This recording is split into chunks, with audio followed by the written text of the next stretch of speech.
Hello everybody, welcome back to Screenstars and welcome to another top 10 list. Today's top 10 list, I focus on my favourite top 10 buddy or buddy cop movies. Now this list was suggested by a subscriber, and if that was you, please let yourself be known in the comments so that everybody can see who you are. Thank you very much for the suggestion. Now this is not just buddy cop movies, I want to make that clear. Some of these on this list, they are not cops. But they are also, you could describe them as buddy movies as well as buddy cop movies. So they all follow the same pattern as like a buddy cop movie, but it's a genre that I really enjoy, and I hope you enjoy watching this list. Coming in at number 10 on the list is Rush Hour, released in the 90s and spawned 2 successful sequels as well. They're even talking about a 4th one, although I'm not sure that will ever materialise. But this first one really worked, as many of the films on this list really work, because of the chemistry between the 2 leads, Chris Tucker and Jackie Chan. They've been trying for many years to get a film in America, a vehicle for Jackie Chan where it really worked. They've never found the right formula. Here they finally did. They got somebody to work alongside him so that Jackie Chan could showcase all his skills, did all his own stunts, etc., all his own martial arts and stuff, and then we had the wise-cracking Chris Tucker. The chemistry really worked between the pair of them. They were enjoyable films, full of action, very funny at times, and obviously with the 2 sequels as well, it proved that they were very successful. So the formula of the buddy cop movies really worked here, and this was a really strong film. Coming in at number 9 on the list is 48 Hours, one of the originators, you could argue, of the buddy cop movies. Now, obviously, the formula is slightly different here in because we've got Nick Nolte, who's the cop, and Eddie Murphy, who's the criminal. And in case you don't know, Nick Nolte essentially gets Eddie Murphy out of prison to help him track down a criminal. The formula, again, here works really well. It's tried and tested formula, certainly nowadays. Whereas initially they don't get on, there's personalities, they don't mix, they're always fracturing, they're always fighting, and ultimately they become very good friends by the end of the film. So this almost laid down the formula for everything that came beyond it. I'm sure people could give me examples of buddy cop or buddy movies before this, and I'm sure there was, but this is the one that many people think about when they think of the originator of these type of movies. And the 48-hour films are certainly pretty good. They did a sequel too. Coming in at number 8 is Kiss Kiss Bang Bang. Now this is a little bit different in a sense of it's more of a film noir type thing. Shane Black, I think, is a genius at doing these types of films, and Kiss Kiss Bang Bang I don't think gets enough love. It's a great buddy movie. You've got Robert Downey Jr.'s character who goes to LA and he ends up basically teaming up with Val Kilmer's character, who's a private eye, and they get to kind of solve this murder mystery. They get into all sorts of misadventures and escapades and shootouts and all this kind of stuff. The writing is absolutely on point here. Really witty, really funny, really sharp dialogue, really, and it's just absolutely, honestly, absolutely fantastic. I love this film so much. And again, obviously, and it's going to be a recurring theme here, the chemistry between Robert Downey Jr. and Val Kilmer is off the charts. It's just absolutely fantastic.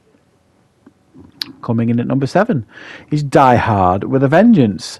Again, great buddy movie, this one. And again, we've got the similar formula to 48 Hours in the sense of you've got Bruce Willis playing the cop, obviously. It's a Die Hard film, so he's John McClane. And you've got Samuel L. Jackson. He's not playing a criminal, obviously, but he's playing just an ordinary guy. It kind of gets drawn into it, and he ends up teaming up with John McClane throughout the majority of this film, and it really works. They bounce off each other really well. They're both brilliant chemistry together.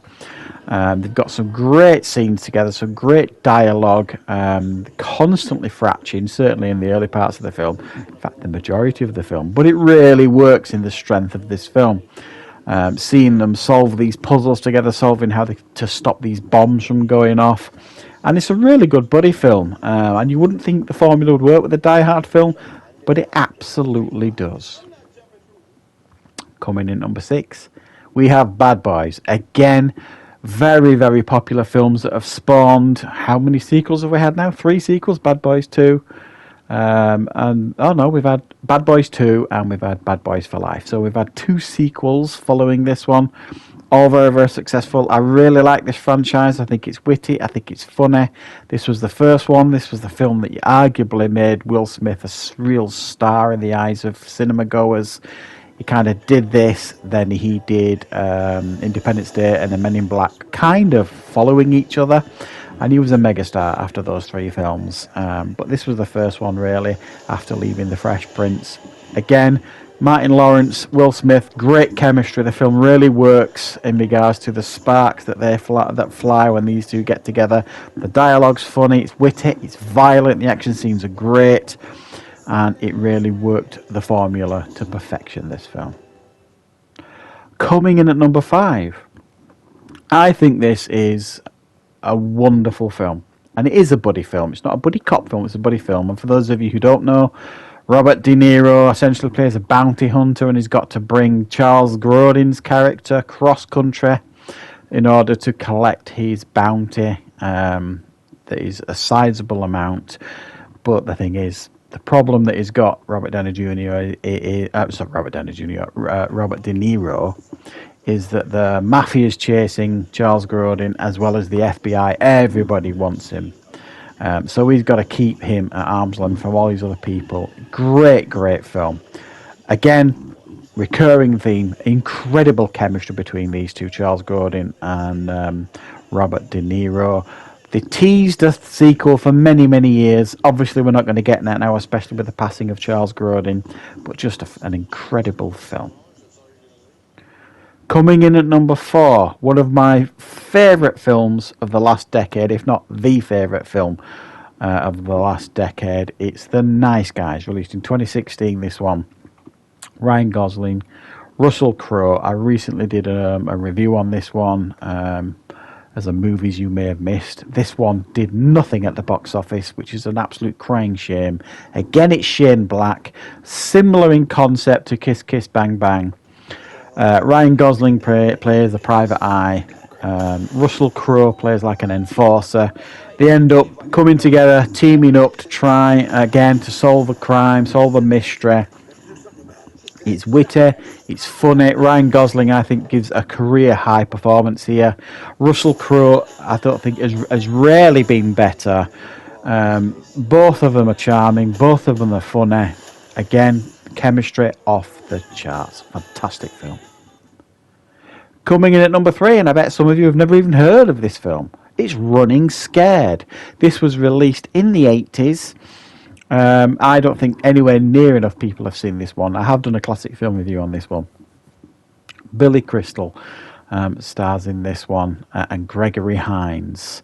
You would never think the formula would have worked with these two, but these two are probably amongst the most charming pair-ups I've ever seen in a film in regards to buddy cops. And they play Chicago police officers that have to bring down a local drug lord before they retire. They've had enough and they want to retire and live the easy life and buy a bar. But they want to bring down this major drug dealer first that is, causing chaos on the streets.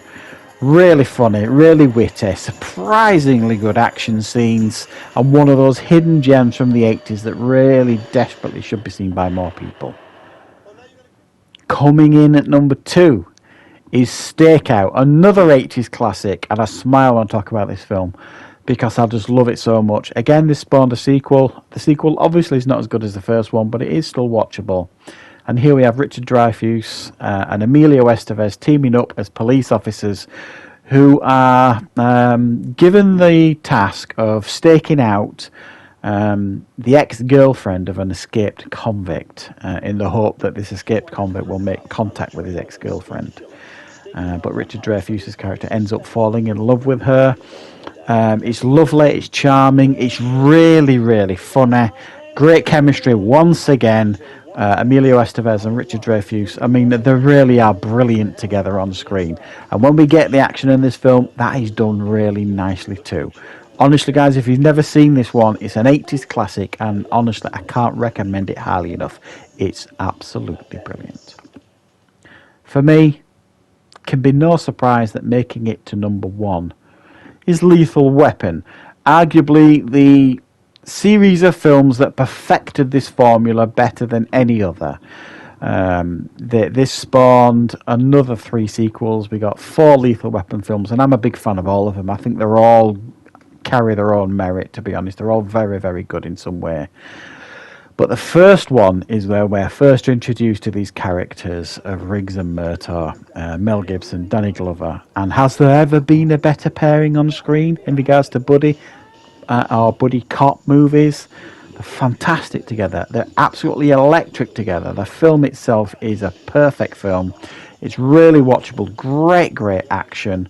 Very funny in parts too. And it is a film that spawned a wonderful franchise, one of my favourite franchises of all time, and that's why it made it to number 1 on my list.